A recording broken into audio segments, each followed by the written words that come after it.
Hi guys.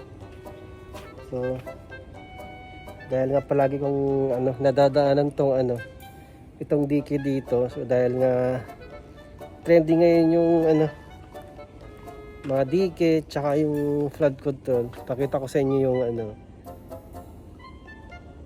ilog nila dito. Ayan ay yung dike nila oh. Ganda oh. Ganda ng dike oh. Diba? Ayan guys. So hanggang dun yan. Ganda. Ganda. Ayun oh, pwede kayong dito. Mag picnic oh. Diba? Okay so. Kasi dito guys, dito. Pag mga taglamig, oh, ang daming mga dito. Mga sardines na pupunta dito. Ayan. Punuan yan. Dami yan. Pag ganitong tag-init, wala. Ito marami din pagong dito. Ayan guys, oh. Palagi kong nadadaanan to pero hindi ko pa nakikita na nire-repair nila. Ayan, ang ganda oh. Ayan, diba?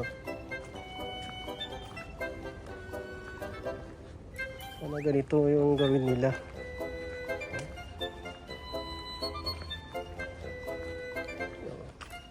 Malit lang siya na ilog. Kasi dito yung mismong main na ayun yung ilog oh. So dito dadaan. Ayan guys oh. Linaw ng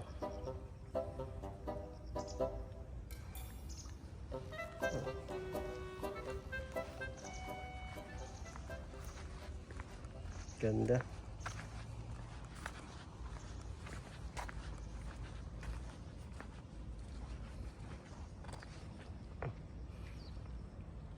Ay, meron. Ayun, may ay, wala. Dami isda, oh. Wala na. Maliliit lang kasi.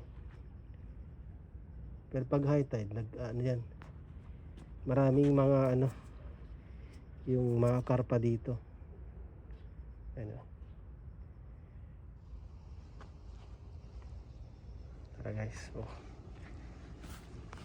And guys, oh. So, nandito ako sa taas. Ayan, tignan nyo.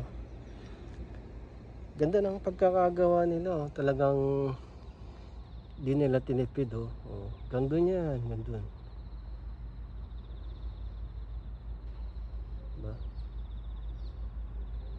Para siyang park eh. Ayun, oh. Pwedeng mag-picnic.